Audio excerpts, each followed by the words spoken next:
আজকের প্রথম খবরটা হলো অ্যাম্বুলেন্সের অভাবে প্রসূতির মৃত্যু। সোনাবাড়ীঘাটে উত্তেজনা ভাঙচুর। অ্যাম্বুলেন্সের অভাবে প্রসূতির মৃত্যু ঘিরে তীব্র উত্তেজনা সৃষ্টি হলো সোনাবাড়ীঘাট হাসপাতালের সামনে। উত্তেজিত জনতা শিলচর সোনাই পূর্ত সড়ক অবরোধ করেন। ক্ষুব্ধ জনতা ভাঙচুর করেন 108 অর্থাৎ মৃত্যুঞ্জয় গাড়িও। জরিনার ভাই রায়েল লস্কর শুক্রবার সকাল 6টা নাগাদ সোনাবাড়ীঘাট দ্বিতীয় খণ্ডের বাসিন্দা গর্ভবতী মহিলা জরিনা বেগম লস্করকে স্থানীয় প্রাথমিক স্বাস্থ্য কেন্দ্রে নিয়ে আসেন। ঘণ্টাখানেক পর জরিনা এক কন্যা সন্তানের জন্ম দেন। এরপর মা ও শিশু মোটামুটি সুস্থ থাকলেও জরিনা বেগমের অতিরিক্ত রক্তক্ষরণে অবস্থা সঙ্গীন হলে সকাল 11টা নাগাদ জিএনএম ও চিকিৎসক তাকে শিলচর মেডিকেল কলেজ ও হাসপাতালে স্থানান্তর করেন। এরপর জরিনার আত্মীয়রা অ্যাম্বুলেন্স চাইলে পাননি। হাসপাতালে দাঁড়িয়ে থাকা 108 মৃত্যুঞ্জয়ের কথা বললে কর্তৃপক্ষ খারাপ জানা। এরপর মৃত্যুঞ্জয় কর্তৃপক্ষের সঙ্গে যোগাযোগ করলে 2.5 ঘন্টা লাগবে বলে জানানো হয়। এতে ক্ষেপে যান তারা। অবশেষে বাধ্য হয়ে জরিনার এক আত্মীয়ের মারুতি কার নিয়ে মেডিকেলের উদ্দেশ্যে রওনা দেন।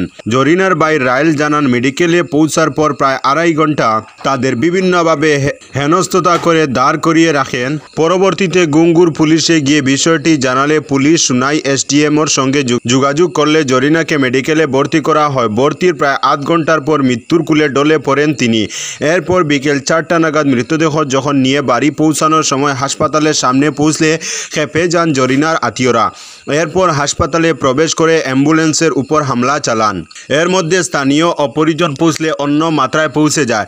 উত্তেজিত হয়ে পড়েন তারা। পাশাপাশি সোনাই সড়কের উপর মৃতদেহ রেখে অবরোধ শুরু করেন। খবর পেয়ে 2 জন পুলিশ কর্মী পৌঁছে অবরোধ মুক্ত করতে ব্যর্থ হন। আজকের পরবর্তী খবরটি হলো সিইউইটি পরীক্ষা বাতিলের দাবিতে এআইডিএসর বিক্ষোভ শিলচরে। সিইউইটি পরীক্ষা বাতিল করে প্রচলিত পদ্ধতিতে ছাত্রছাত্রীদের কলেজে ভর্তির সুযোগ প্রদানের দাবিতে এআইডিএসর কাছাড় জেলা কমিটির পক্ষ থেকে একটি বিক্ষোভ মিছিলের আয়োজন করা হয়। শুক্রবার বেলা 2টায় সংগঠিত উকিলপট্টিস্থিত জেলা কার্যালয় থেকে একটি দীপ্ত মিছিল সিইউইটি পরীক্ষা বাতিল করো, হায়ার সেকেন্ডারি পাস সব ছাত্রছাত্রীদের প্রচলিত পদ্ধতিতে কলেজগুলোতে ভর্তি করো ইত্যাদি স্লোগান দিতে দিতে জেলা আয়ুক্ত কার্যালয়ের দিকে এগিয়ে যায়। সেখানে দীর্ঘক্ষণ বিক্ষোভ প্রদর্শন করে একটি স্মারকপত্র আসাম বিশ্ববিদ্যালয়ের উপাচার্যের কাছে জেলা আয়ুক্ত মারফত প্রদান করেন সংগঠনের একটি প্রতিনিধি দল। বিক্ষোভ চলাকালে সেখানে বক্তব্য রাখেন সংগঠনের জেলা সভাপতি স্বাগতা ভট্টাচার্য এবং জেলা সম্পাদক স্বপন চৌধুরী। তারা বলেন, আসাম বিশ্ববিদ্যালয়ের অধীনস্থ কলেজগুলোতে স্নাতক স্তরে ভর্তির জন্য এনটিএ কর্তৃক আয়োজিত সর্বভারতীয় স্তরের সিইউইটি পরীক্ষায় উত্তীর্ণ হওয়ার নির্দেশ জারি করা হয়েছে। অথচ বহু দরিদ্র পরিবারের ছাত্রছাত্রীরা এই পরীক্ষায় বসার আবেদন পর্যন্ত টাকার অভাবে করতে পারেনি।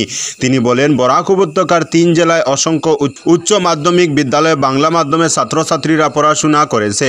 অথচ সিইউইটি পরীক্ষার প্রশ্নের উত্তর তাদেরকে ইংরেজি, অসমিয়া বা বড় ভাষায় দিতে হবে। ফলে এসব শিক্ষা প্রতিষ্ঠান থেকে যারা উচ্চ মাধ্যমিক পরীক্ষা উত্তীর্ণ হবে তাদের পক্ষে সিইউইটি পরীক্ষায় উত্তীর্ণ হওয়া প্রায় অসম্ভব। গত বছর যারা সিইউইটি পরীক্ষা বাংলা বিষয়ের পরীক্ষা দিতে আবেদন করেছিল তাদেরকে বরাক উপত্যকার বাইরে ব্রহ্মপুত্র উপত্যকা ও পার্শ্ববর্তী রাজ্যের বিভিন্ন স্থানের শিক্ষা প্রতিষ্ঠানে যেতে বাধ্য করা হয়েছিল বাংলা বিষয় নিয়ে, যাতে ভবিষ্যতে ছাত্রছাত্রীরা পড়াশোনা না করে সেই উদ্দেশ্যে তা করা হয়েছিল।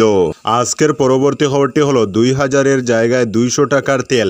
উত্তেজনা দক্ষিণ কৃষ্ণপুরের পাম্পে আটক 2 জন। সুনাইয়ের দক্ষিণ কৃষ্ণপুরের শিলচর অটো এজেন্সি নামক ভারত পেট্রোলিয়ামের পেট্রোল পাম্পে উত্তেজনা সৃষ্টি হয়। বৃহস্পতিবার সন্ধ্যা রাতে পেট্রোল পাম্পে গোটা পরিস্থিতি সামাল দিতে ছুটে আসেন পুলিশকর্মীরা। পাম্পের ম্যানেজার সহ এক কর্মীকে আটক করে নিয়ে যায় পুলিশ। জানা গেছে, দলাইরবাগা এলাকার বাসিন্দা শামীম আখতার লস্কর বৃহস্পতিবার সন্ধ্যায় পাম্পে এসে তার ইগনিস গাড়িতে 2000 টাকার পেট্রোল দেওয়ার জন্য বলেন। অনলাইনে 2000 টাকার পেমেন্ট করিয়ে দেন। পাম্পের কর্মী উত্তম কুমার গাড়িতে তেল ঢেলে দেন। শামীম আখতার তখন মিটারে নজর দেননি। তার চালক গাড়ি স্টার্ট দেওয়ার পর দেখেন গাড়ির ফিউল মিটারের সিগন্যাল আগের মতোই রয়েছে। তখন তাদের সন্দেহ হলে তারা ওই কর্মীকে গিয়ে জিজ্ঞেস করলে সে জানায় 2000 টাকার তেল দিয়েছে। পূর্ববর্তীতে ম্যানেজারের রুমে গিয়ে কম্পিউটারে চেক করলে ধরা পড়ে 2000 টাকার মধ্যে মাত্র 200 টাকার তেল দেওয়া হয়েছে। এদিকে এই ঘটনা প্রকাশ্যে আসার পর পেট্রোল পাম্পে উত্তেজনা দেখা দেয়। বারবার এই পেট্রোল পাম্পে এ ধরনের দুর্নীতির ঘটনা পেট্রোল পাম্প বন্ধের দাবি জানান অনেকেই। এদিকে ঘটনার খবর পেয়ে পুলিশ পেট্রোল পাম্পে উপস্থিত হয়ে ম্যানেজার গণেশ সাহু ও পাম্পের কর্মী উত্তম কুমারকে আটক করে নিয়ে যায়। আজকের পরবর্তী খবরটি হলো পাতারকান্দির চামটিল্লায় এপি লরির সংঘর্ষ, গুরুতর আহত 3 জন। পাতারকান্দিতে ফের দুর্ঘটনায় আহত হলেন চালক সহ যাত্রী। এ ঘটনাটি সংঘটিত হয়েছে অসম ত্রিপুরা 8 নং জাতীয় সড়কের পাতারকান্দি থানা অধীন দেউলাখাল এলাকার চামটিল্লায়। এই মর্মান্তিক পথ দুর্ঘটনায় গুরুতর আহত হয়েছেন এক এপি চালক সহ 2 যাত্রী। প্রত্যক্ষদর্শীদের মতে বৃহস্পতিবার বেলা 11টা নাগাদ একটি এপি রিক্সা যাত্রীদের নিয়ে 8 নম্বর জাতীয় সড়ক ধরে সলগই থেকে পাতারকান্দির উদ্দেশ্যে রওনা দেয়।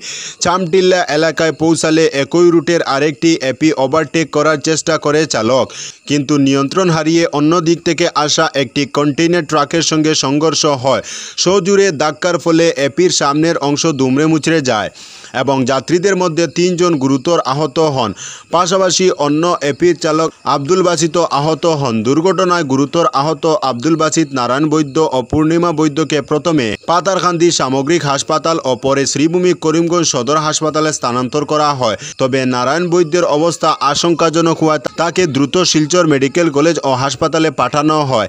এ ঘটনায় পাতারকান্দি পুলিশ দ্রুত ঘটনাস্থলে পৌঁছে তদন্ত শুরু করে এবং দুর্ঘটনাগ্রস্ত যানবাহনগুলো বাজেয়াপ্ত করে। স্থানীয়রা অভিযোগ করেছেন ট্রাফিক বিধি লঙ্ঘন ও বেপরোয়া গাড়ি চালানোর কারণেই পাতারকান্দিতে প্রায়শই এমন দুর্ঘটনা ঘটে। আহতদের মধ্যে প্রথম জনের বাড়ি দুলোপুরে এবং বাকিদের বাড়ি সলগইয়ে। আজকের পরবর্তী খবরটি হলো বাড়ছে 2% ডিএ, থাকছে না কুচ রাজবংশীদের বিদেশি মামলা, সিদ্ধান্ত ক্যাবিনেটে। লোকসেবা ভবনে অসম সরকারের মন্ত্রিসভার বৈঠক অনুষ্ঠিত হয়। মন্ত্রিসভার বৈঠকে বেশ কিছু গুরুত্বপূর্ণ সিদ্ধান্ত নেওয়া হয়েছে। বৈঠক শেষে মুখ্যমন্ত্রী ডক্টর হিমন্ত বিশ্ব শর্মা মন্ত্রিসভার সিদ্ধান্তের কথা ঘোষণা করেন। মুখ্যমন্ত্রী জানান, মন্ত্রিসভার বৈঠকে সরকারি কর্মচারীদের জন্য 2% এবং পেনশনভোগীদের জন্য 2% ডিএ বাড়ানোর সিদ্ধান্ত নেওয়া হয়েছে। মুখ্যমন্ত্রী বলেন, রাজ্যের বন্যা পরিস্থিতি নিয়ন্ত্রণে বাঁধ কমিটি গঠনের সিদ্ধান্ত নেওয়া হয়েছে। মুখ্যমন্ত্রী বলেন, 8 থেকে 10 কিলোমিটার বাঁধ পাহারা দিতে 10 থেকে 15 জনের একটি যুব দল থাকবে। কমিটি স্বেচ্ছাসেবী ভিত্তিতে কাজ করবে। গ্রামরক্ষী বাহিনীর মতো তরুণরা সরকারকে সাহায্য করবে। একটি কমিটি গঠন করা হবে। এপ্রিল থেকে অক্টোবর পর্যন্ত এই পরীক্ষা অনুষ্ঠিত হবে। অক্টোবরে মুখ্যমন্ত্রী যুব শক্তির সদস্যদের প্রতি কৃতজ্ঞতা জ্ঞাপন করবেন। মুখ্যমন্ত্রী বলেন, আজকের মন্ত্রিসভায় জাগির রোডে কর্মজীবী মহিলাদের হোস্টেল খোলার সিদ্ধান্ত নেওয়া হয়েছে। 142 কোটি টাকা ব্যয়ে এই হোটেলটি নির্মিত হবে। এই হোটেলে সেমিকন্ডাক্টরের মহিলা কর্মী থাকবেন। মুখ্যমন্ত্রী আরও বলেন, 1 বৈশাখ থেকে সমস্ত সরকারি বিজ্ঞপ্তি ইংরেজি সহ অসমীয়া ভাষায় প্রকাশিত হবে। আগের মতোই সরকারি চিঠিটি অসমীয়া ভাষায় প্রকাশিত হবে।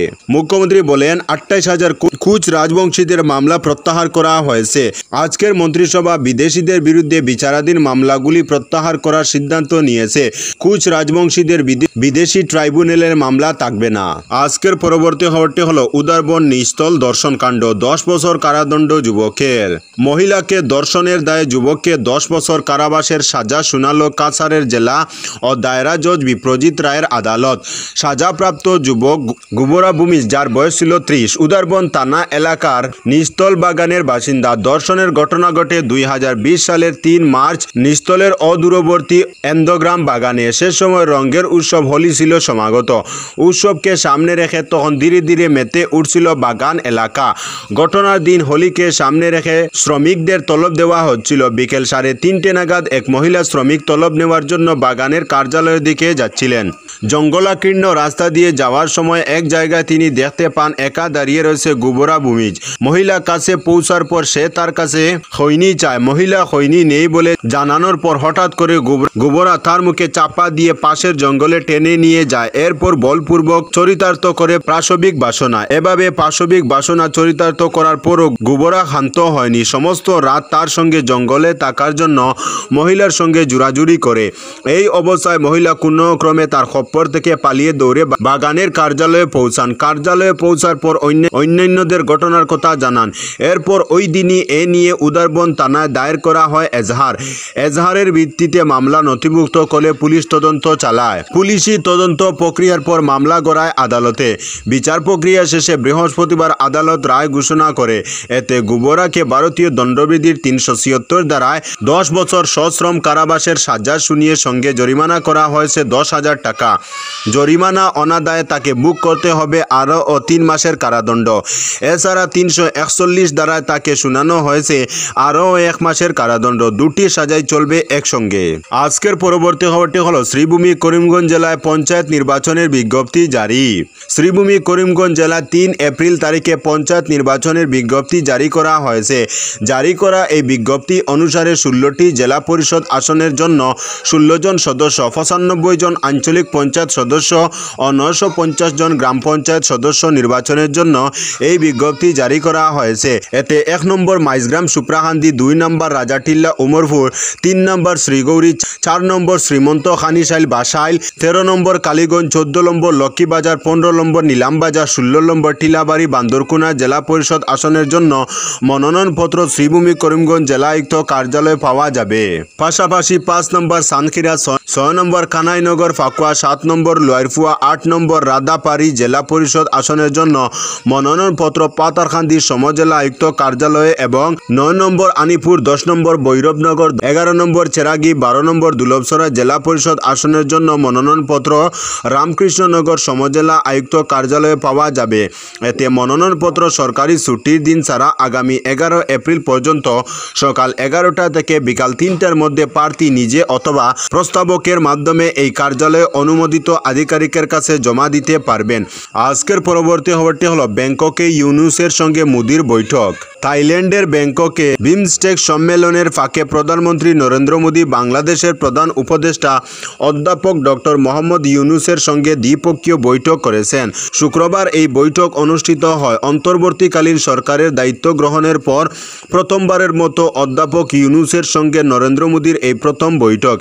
এর আগে ব্যাংককে বৃহস্পতিবার বিমস্টেক সম্মেলনের নৈশভোজে 2 নেতার সাক্ষাৎ হয় এবং তারা কুশলাদি বিনিময় করেন। নৈশভোজে উভয় নেতাকে বেশ কিছু সময় ধরে ঘনিষ্ঠভাবে কথা বলতে দেখা গেছে। বঙ্গোপসাগরীয় দেশগুলোর আঞ্চলিক সহযোগিতা জোটের বিমস্টেক শীর্ষ সম্মেলন উপলক্ষে অধ্যাপক ইউনূস ও নরেন্দ্র মোদী বর্তমানে ব্যাংককে অবস্থান করছেন। 2 থেকে 4 এপ্রিল ব্যাংককে বিমস্টেক সম্মেলন অনুষ্ঠিত হয়। আজকের পরবর্তী খবরটি হলো গাজাকে নিয়ে বিশ্ব সম্প্রদায়কে দ্রুত পদক্ষেপ নেওয়ার আহ্বান জর্ডান বাদশার। ফিলিস্তিনের অবরুদ্ধ গাজা উপত্যকায় চলমান মানবিক বিপর্যয় ও সহিংসতা বন্ধে বিশ্ব সম্প্রদায়কে দ্রুত পদক্ষেপ নেওয়ার আহ্বান জানিয়েছেন জর্ডানের বাদশাহ আবদুল্লাহ দ্বিতীয়। বৃহস্পতিবার বার্লিনে জার্মান চ্যান্সেলর ও প্রেসিডেন্টের সঙ্গে বৈঠকে তিনি এই আহ্বান জানান। জার্মান চ্যান্সেলর ওলাফ শলৎসের সঙ্গে জড়িত সংবাদ সম্মেলনে বাদশাহ বলেন, ইসরায়েলের গাজা যুদ্ধ অবশ্যই বন্ধ করতে হবে, যুদ্ধবিরতি পুনর্বহাল করতে হবে এবং মানবিক সহায়তা পুনরায় শুরু করতে হবে। তিনি আরও জানান, জর্ডান গাজায় সহায়তা পৌঁছে দিতে সব ধরনের প্রচেষ্টা চালাচ্ছে এবং জার্মানির সহায়তার প্রশংসা করেন তিনি। বাদশাহ আবদুল্লাহ পশ্চিম তীরেও চলমান উত্তেজনা ও বাস্তুচ্যুতির বিষয়ে উদ্বেগ প্রকাশ করে বলেন, গাজা ও পশ্চিম তীরে হাজার হাজার ফিলিস্তিনিকে গড়ছাড়া করা হয়েছে। এই পরিস্থিতি পুরো অঞ্চলকে আরও অস্থির করে তুলতে পারে। এছাড়া জেরুজালেমের মুসলিম ও খ্রিস্টান ধর্মীয় পবিত্র স্থানগুলোর অব্যাহত লঙ্ঘন নিয়ে সতর্ক করেন তিনি। তো বন্ধুরা, আজকের জন্য এতটুকু। পরবর্তী কোনো নতুন ভিডিওতে দেখা হবে। তখন অবধি ধন্যবাদ।